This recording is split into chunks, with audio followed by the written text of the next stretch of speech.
In today's Leeds news, Orta challenged fan to a fight, Leeds fined by the FA, Wagner competition heats up, and Sonny Perkins loan problem explained.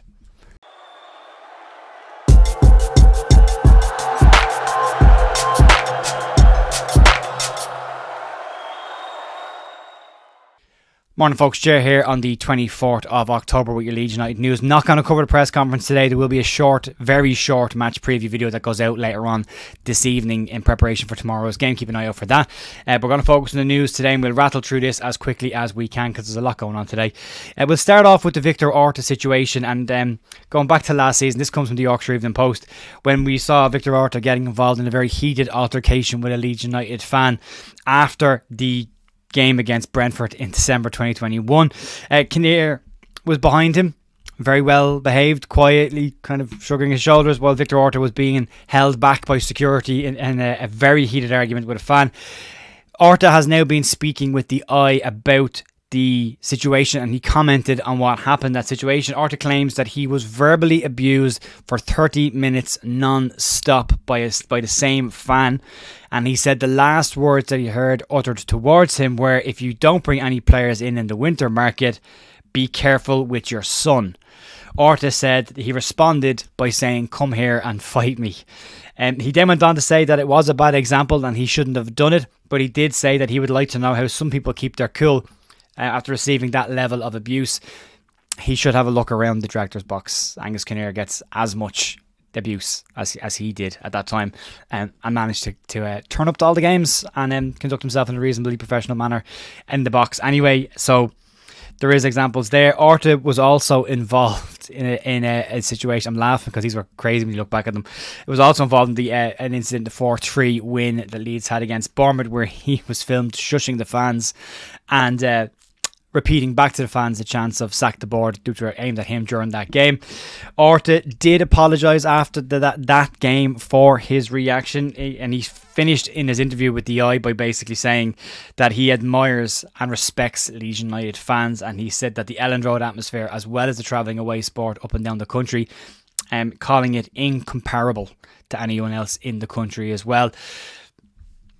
I think he's got involved in a few incidents already in Spain. He got into an argument with a manager from the opposition team. He's got involved with an argument with a referee as well. So we're not learning from our mistakes, Victor, are we?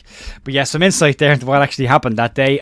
You can believe it or not believe it, or take his word on it, whatever way you want to take it. But it's an interesting story behind it. There was also the incident, I think it was the Brentford final game of the season when Leeds stayed up, where he was seen outside the ground taunting fans, saying 16 years without Premier League. You wouldn't have had the Premier League without me. So yeah, very high opinion of himself as Victor. Moving on, let's talk about yesterday's news that Leeds United have been fined by the FA. This is in relation to when the fan came down the sideline and confronted Eddie Howe in the Newcastle game at the end of last season, pushing Eddie Howe. Leeds have accepted the charge from the FA of, basically, the short version of this is failing to protect players and management and staff and keeping them safe during the game.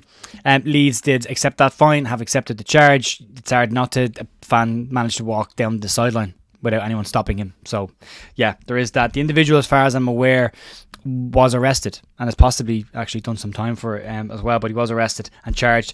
Leeds have been charged £40,000 and have been warned about their future conduct as well, so tightening up around Elland Road. Another really useful thing that would help Leeds in that situation would be if fans didn't get on the pitch in the first place and walk down the sideline and confront managers. Maybe just don't do that. That would help the club out hugely, I think. Bit of common sense there. Moving on, let's talk about potential incomings, and one that's been rumbling around for a very long time, and that's Kai Wagner. Kai Wagner has been consistently mentioned with Leeds United over the last 12 months, several times on this channel as well.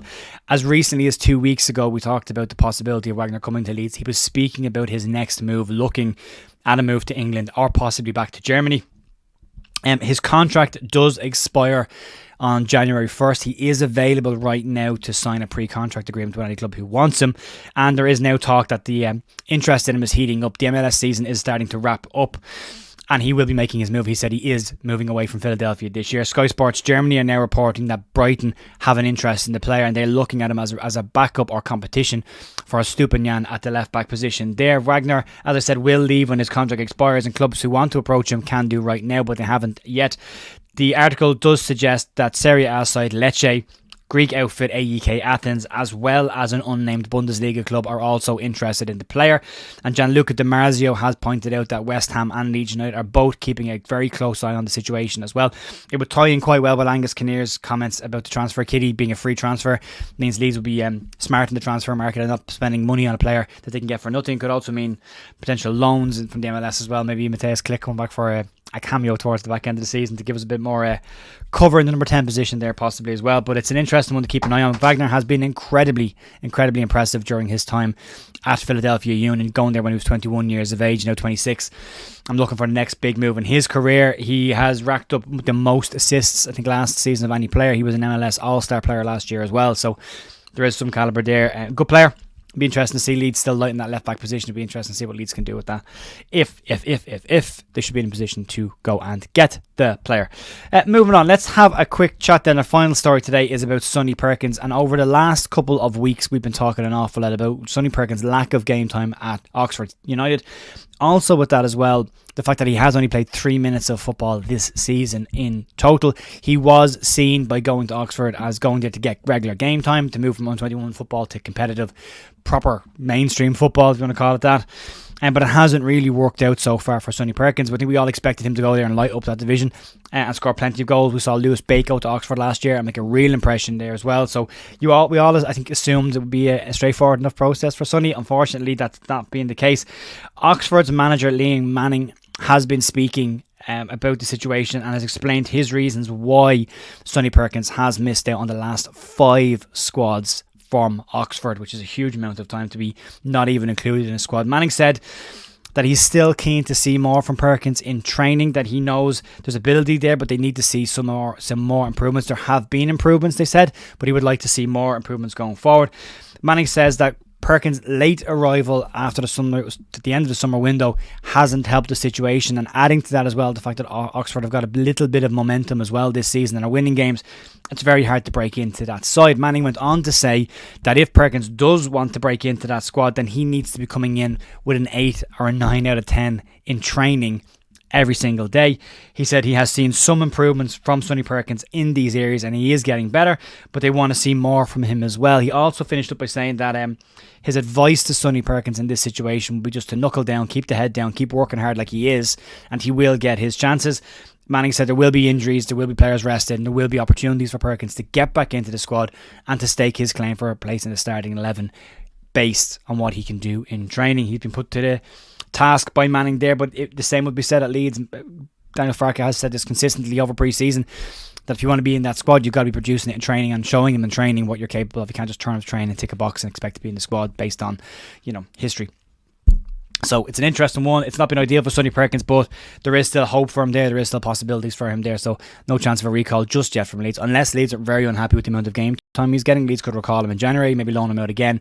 It would be interesting to see. I would expect a lot of under-21 players to go out from Leeds on loan this January as well. So we'll see if Perkins comes back or if he stays out. Anyway, that's going to be it for me today, folks. Keep an eye out for the very short match preview that will go out tonight. And I will see you then for that. And I'll see you tomorrow morning for more Leeds news. Have a great day. Talk to you then. Bye.